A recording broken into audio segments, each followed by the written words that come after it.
प्यारी संगत हरि ओम हरि ओम हरि ओम।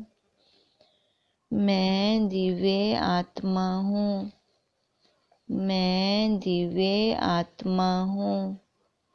हम सब दिव्य आत्मा हैं, हम सब दिव्य आत्मा हैं। हे सद्गुरुदेव जी, हम सबको सद्बुद्धि दीजिए। ओम ओम ओम। हमारा विषय चल रहा है श्रीमद् भगवत गीता का पहला अध्याय। कल हमने 39 श्लोक तक कल पूर्ण किया था। हमें तो दिखता हैगा पाप है कुल नाश में, उपाय सोना होने का क्यों ना सोचें जनार्दन। अब ये अर्जुन जी कृष्ण जी को कह रहे हैं कि युद्ध करने में तो हमें क्या दिख रहा है, पाप दिख रहा है। क्योंकि युद्ध में सारे वीर पुरुष तो मारे जाएंगे, तो उससे क्या होगा, फिर स्त्रियां हमारी भटक जाएंगी। अब दुर्योधन तो दुर्बुद्धि कहाँ है, उनको तो वो सब दिखाई नहीं देता। उनको तो क्या दिख रहा है, जितना हमारे पास है और ज़्यादा हमारा बढ़े। इतना मिल गया, इतना और मिल जाए। देखो, हम भी अपनी बुद्धि का साथ के साथ मिलान करेंगे। हमारी बुद्धि कौन सी है, दोनों हमारे अंदर है, दुर्योधन वाली भी और अर्जुन वाली भी। हमारे भाव कैसे चलते हैं।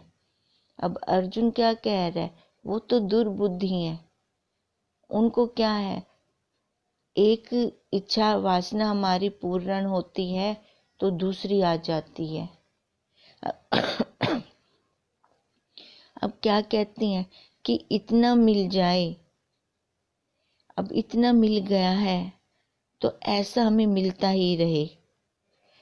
ऐसे धन, जमीन, मकान, देखो हमारी बुद्धि कहाँ कहाँ जाकर रुकती है और हम कहाँ कहाँ जाकर फंसते हैं।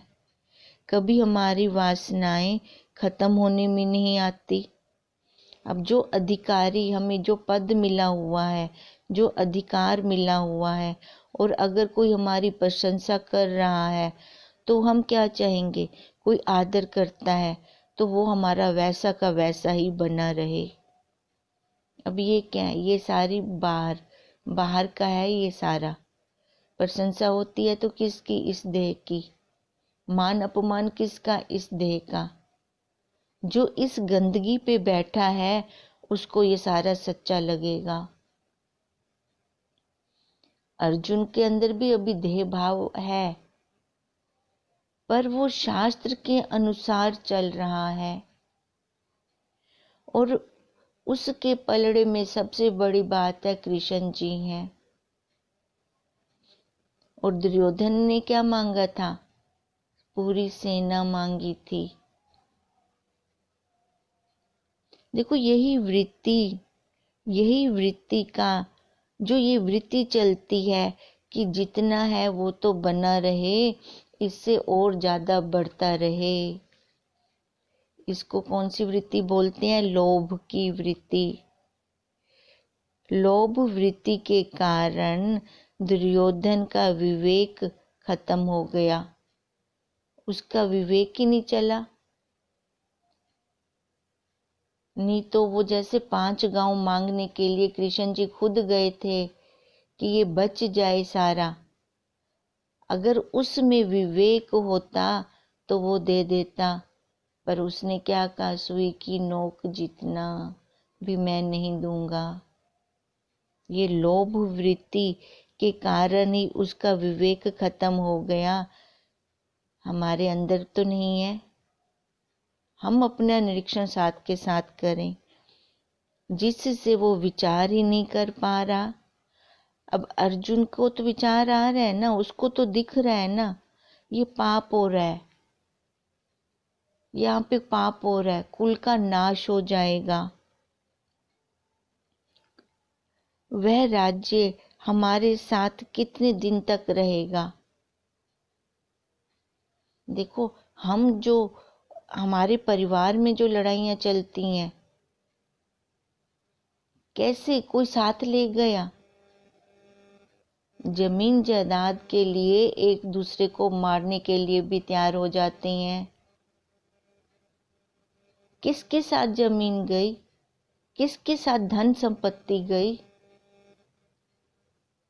लोभ वृत्ति के कारण कितना पैसा धन इकट्ठा किया, अर्जित किया, बच्चों को कोठियां बनवा दी, सारा ऐशो आराम उनको दे दिया, पर संस्कार ना दिए।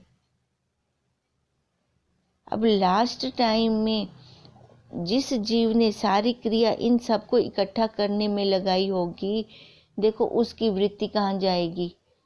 इन्हीं नश्वर चीजों की तरफ जाएगी। अब कोई भी उसके साथ जो खड़े हैं, उसके साथ ये धन या सोना या रजिस्ट्रियां कोई भी साथ में रख के नहीं देगा। अब वो जीव कैसे तड़प तड़प के जाएगा? क्योंकि उसकी मोह, उसकी आसक्ति कहाँ थी? इसी परिवार में, और नश्वर को इकट्ठा करने के लिए। पर कैसे चला गया? जो उसने इकट्ठा किया वो जीव तो खाली हाथ गया।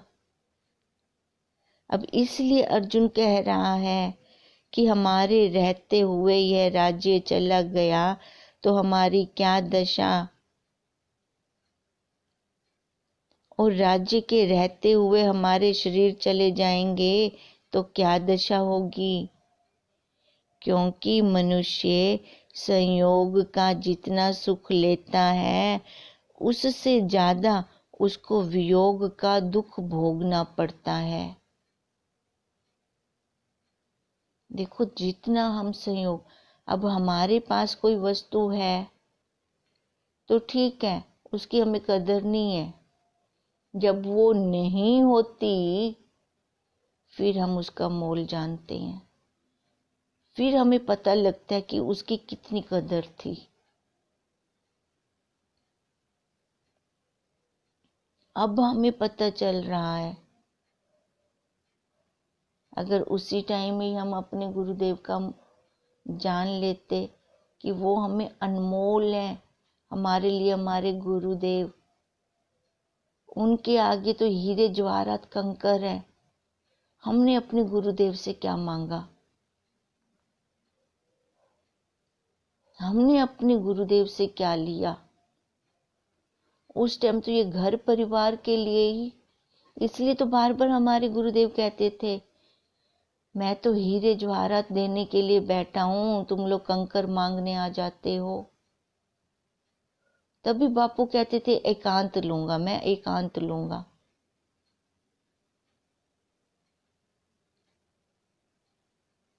अब जो हमने संयोग किया अपने गुरुदेव के साथ रहकर, जो हमने अनमोल खजाना पाया, अब देखो उस खजाने के लिए भी हम तरस रहे हैं।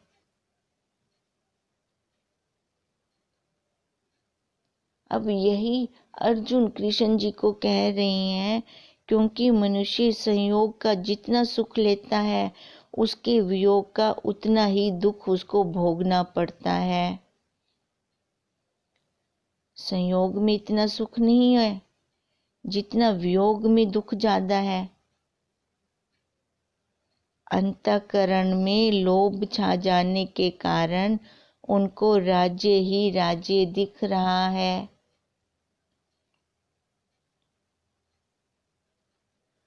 तो इससे क्या होगा? कुल का नाश होगा और भयंकर पाप लगेगा। वह तो इनको नहीं देख पा रहे ना। देखो, जहां पे लड़ाई होती है ना, वहां बुद्धि विपरीत हो जाती है। सबका वहां समय का, संपत्ति का और शक्ति का, सबका नाश होता है। और टेंशन बिना मतलब की कितनी आ जाती है। उस दिन देखो घर में खाना तक नहीं बनता।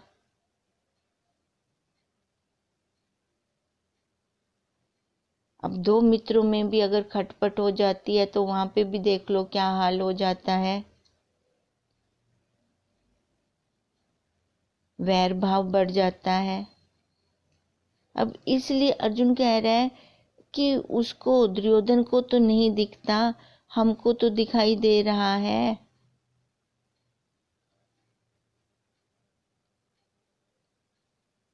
हम तो अपनी बुद्धि का इस्तेमाल कर लें, फिर ऐसा उपाय क्यों ना सोचें हम जहां से ये वैर भाव भी खत्म हो जाए। अब अर्जुन जी मंद मंद कृष्ण जी मंद मंद मुस्कुरा रहे हैं। अब कृष्ण जी को क्या दिख रहा है कि इसके मन में मोह जाग रहा है। अब ये मोह के कारण आगे नहीं चल पा रहा।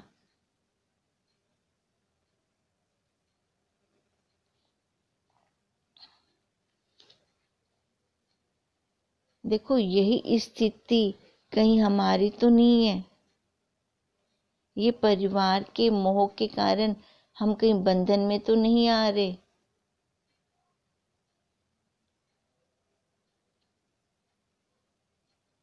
अब इसका भाव क्या निकलता है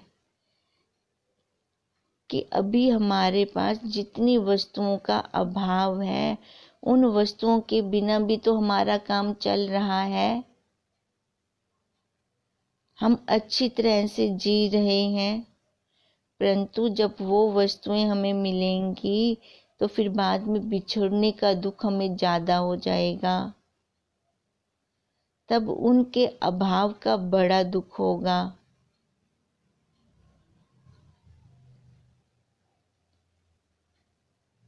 अब जब वस्तु नहीं होती ना तो उसका दुख इतना नहीं लगता हमें, और जब वस्तु मिल जाती है, मिलकर जब छूट जाती है या कोई ले लेता है तो उसका दुख फिर हमें ज्यादा होता है।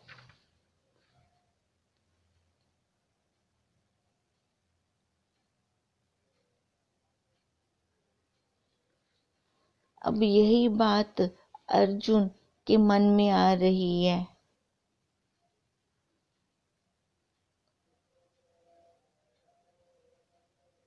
वो वस्तुओं के संयोग से जो थोड़ा सा सुख हुआ था वह तो केवल लोभ के कारण ही हुआ था। भीतर से वो वस्तुएं थोड़ी हमें सुख दे रही थी। वो आनंद तो हमारे अंदर है, वो तो हमारे पास है, पर अज्ञानता के कारण हमने बाहर देखा हुआ था।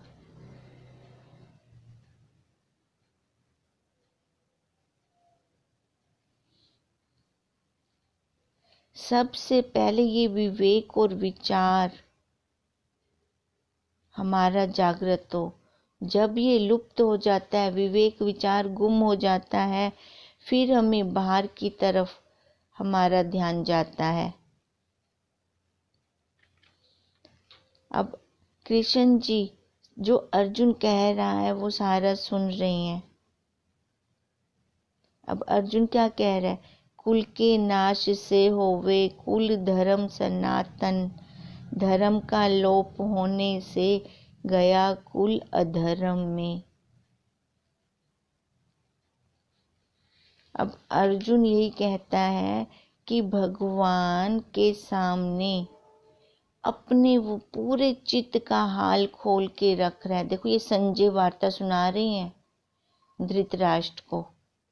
अब संजय क्या कह रही हैं कि अर्जुन भगवान के सामने अपने चित्त का हाल कह रही हैं। भगवान साक्षात सामने खड़े सुन रहे हैं। अब भगवान का स्वभाव कैसे है, सुनना है, जानना है, देखना है। अभी पहले अध्याय में अर्जुन बोल रहे हैं और भगवान सुन रहे हैं। और उसको देखो कोई जवाब नहीं दे रहे। अर्जुन के सामने जितनी शंकाएं हैं वो सब भगवान के सामने रख रहा है।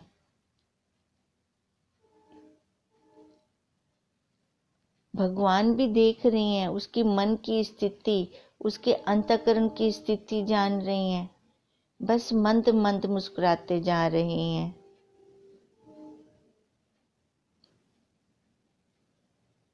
अब अर्जुन की बुद्धि के पुर्जों को तो वो खोलेंगे। देखो, जब हम किसी की शरण लेते हैं, है ना, तो हमारे गुरुदेव हमें ऐसे नहीं छोड़ते। उन्होंने भी, हमारे गुरुदेव ने भी हमारी बुद्धि के पुर्जे खोले हैं। संसार वाले की जब हम शरण लेते हैं तो वो भी हमें अपनी मंजिल पे पहुंचा देते हैं। देखो, बस ड्राइवर के ऊपर श्रद्धा करके बैठ गए ना बस पे कि हमें अपनी मंजिल में पहुंचा देगा। वो तो संसारी था।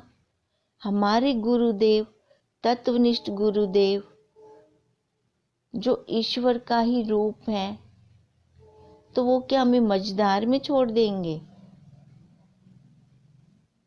एक बार उनकी नैया में बैठे तो सही, सवार तो होवें। बाहर खड़े खड़े बातें करते रह जाएंगे तो अपनी मंजिल पे कैसे बैठे पहुंचेंगे? कैसे हमें गुरुदेव पहुंचाएंगे? अब जितनी श्रद्धा हमने बस ड्राइवर पे की कि हमें अपनी मंजिल पे पहुंचाएगा, क्या उतनी श्रद्धा हमें अपने गुरुदेव पे नहीं हो सकती? वहां पे तो हमारे पास किंतु परंतु आ जाता है, शंकाएं उठ खड़ती हैं। ये जीव बहुत टेढ़ा है, इतनी जल्दी जल्दी झुकता नहीं है।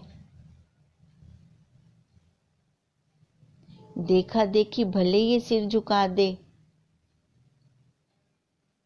पर बुद्धि के पुर्जे को झुकाना बहुत मुश्किल है। जो हम गुरुदेव को नमस्कार करते हैं तो हमारे गुरुदेव को पता चल जाता है कि किस भाव से नमस्कार इसने किया है।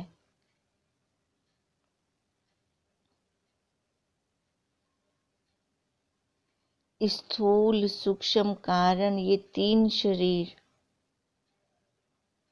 जब हम स्थूल सूक्ष्म दोनों को गुरुदेव के आगे झुका देते हैं तो कारण शरीर स्वयं गुरुदेव हमारा खोल के रख देते हैं। सबसे खतरनाक शरीर हमारा सूक्ष्म है। स्थूल को तो बेचारे को कुछ पता नहीं है, स्थूल तो जड़ है,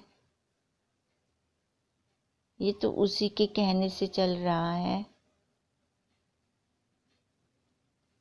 तभी तो हमारा प्रांत काल नहीं हुआ आज तक, अंत काल हर जन्म में होता आया है। अब जैसे कृष्ण जी अर्जुन की बुद्धि को खोलेंगे, ऐसे ही हमारे कृष्ण रूपी गुरुदेव ने हमारी बुद्धि को खोला।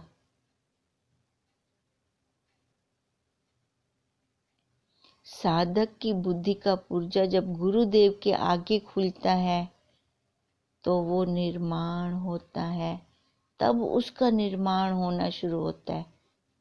अब बिल्डिंग ईंट के ऊपर ईंट, ईंट के ऊपर ईंट रखते जाते हैं, तब तो बिल्डिंग तैयार होती है। देखो, फिर हमारे गुरुदेव तब वह स्वयं उसके अंदर वस्तु डालते हैं।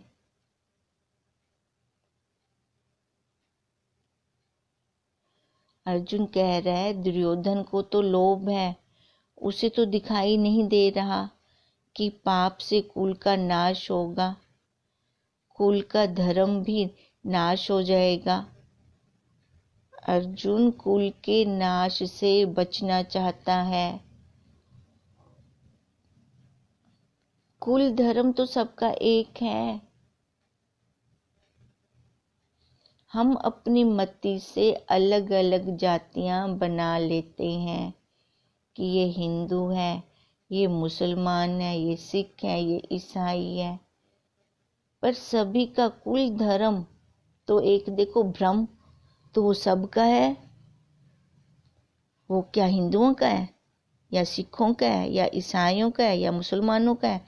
नहीं, सबसे पहले हम ब्रह्म हैं। अब जो बच्चा पैदा होता है उसके ऊपर कोई स्टैंप नहीं लगी होती ये हिंदू परिवार का है कि मुस्लिम परिवार का है। वो स्टैंप कौन लगाता है? हम लगाते हैं वो वाली। वो तो प्योर पैदा हुआ, उसके अंदर कोई भी स्टैंप नहीं है।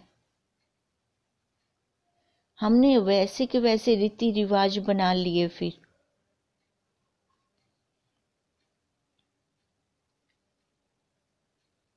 देखो, देखा जाए तो सुबह सारे ही नहा धोकर तैयार होकर पाठ पूजा करते हैं। अब वहां पे एक हिंदू करेगा तो मुसलमान नहीं करेगा, ईसाई करेंगे तो सिख नहीं करेंगे। सबका धर्म एक है।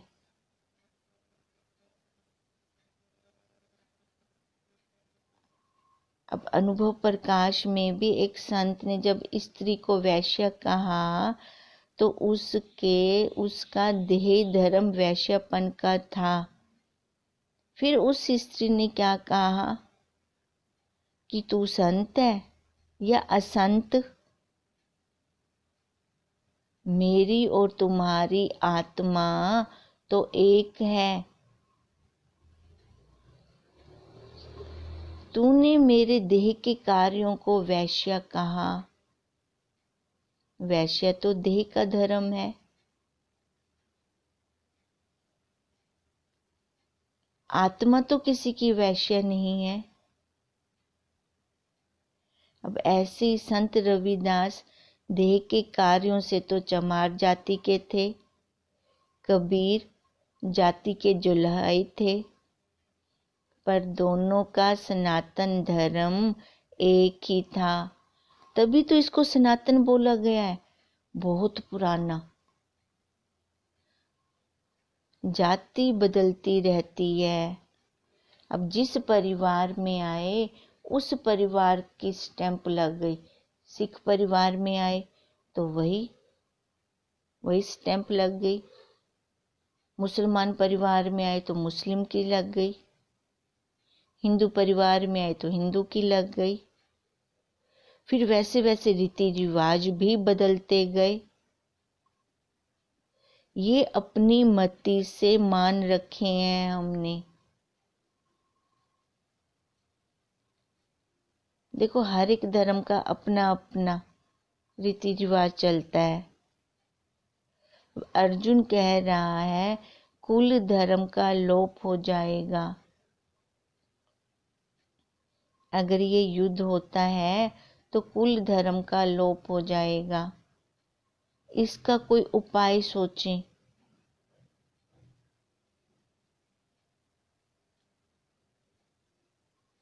गुरुदेव कहते हैं किसी की बात सुनकर हम उसे आगे ना फैलाएं, वहां पर सिल दें।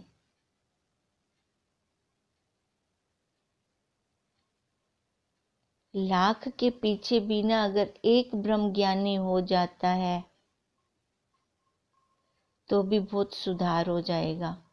ये ब्रह्म विद्या का लोप नहीं होगा। कुल धर्म का लोप नहीं होगा।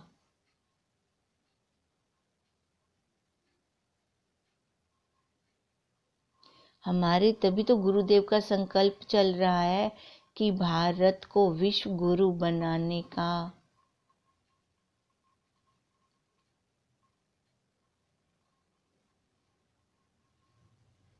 अब अर्जुन को कैसे शंका हो रही है, पर क्या भगवान जी नहीं जानते? वो तो अंतर्यामी है, कण कण में व्याप रही हैं। वो तो सबके अंतःकरणों को जानते हैं। उनको तो तीनों कालों का ही पता है।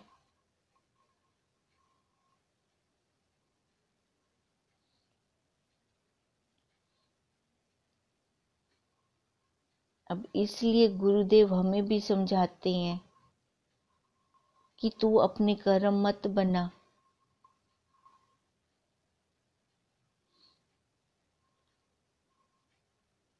किसी की बात को सुनकर उसको तो आगे मत फैला, उससे तेरे खुद के कर्म बनते हैं।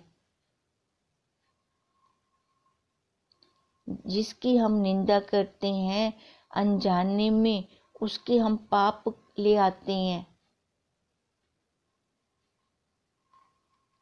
अब निंदा कैसे करेंगे? शरीर के साथ जुड़ के करेंगे ना। अब जब निंदा जुड़ के कर रहे हैं तो उसके पाप, इसका मतलब हम खा रहे हैं, तो भोगने के लिए भी तो आकार लेके आना पड़ेगा।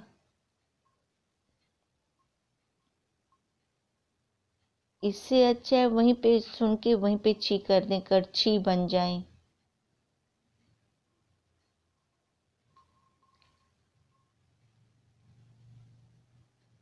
जितना हम उसको आगे आगे फैलाते जाते हैं उतना हमारा भी कर्म बीच में जुड़ता जाता है। तो इससे बेटर है कि वहीं पे उसको ढक दें, सील दें। हमें व्यवहार करना भी हमारे गुरुदेव सिखाते हैं, क्योंकि इसी व्यवहार में से ही हम कर्म बना जाते हैं।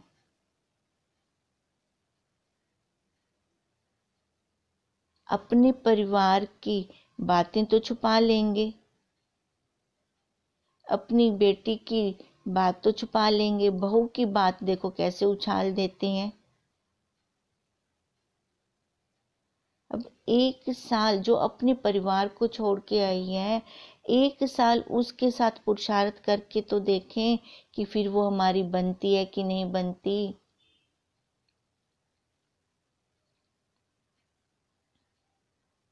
ऐसे ही हमारे गुरुदेव ने हमारे साथ पुरुषार्थ किया है।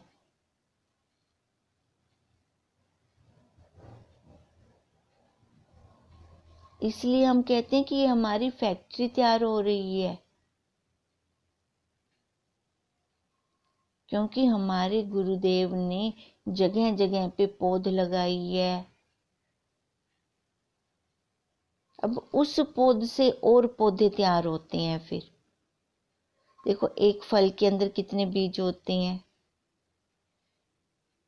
अब उतने बीज हमारे जहां जहां डालेंगे और तैयार होते जाते हैं।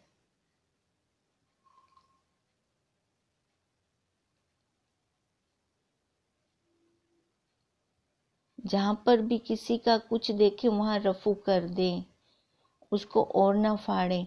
अब इसलिए बार बार अर्जुन के मन में भी यही आ रहा है कि हमारे कुल का नाश हो जाएगा, सनातन धर्म हमारा खत्म हो जाएगा। अब पर कृष्ण जी सारा अर्जुन का मन का हाल सुन रहे हैं और अर्जुन सुना रहा है। हम भी अपने चित्त का हाल अपने गुरुदेव के आगे खोल के रख दें, तभी हम इस संसार से बच पाएंगे। क्योंकि हमारे अंदर इतनी समर्थता नहीं है कि इस संसार रूपी युद्ध से हम बाहर निकल सकें। जो जो भाव आते हैं हमारे मन में, बिना छल कपट के एकदम साफ हृदय से अपने गुरुदेव को हम बताएं, वो फिर अपने आप हम युक्ति से मुक्ति दिलवाएंगे हमें, और दिलवा भी रहे हैं। ओम ओम ओम तं नमामि हरिं परम। ओम तं नमामि हरिं परम। ओम तं नमामि हरिं परम। ब्रह्म स्वरूप गुरुदेव के चरणों में कोटि कोटि नमन। ओम ओम।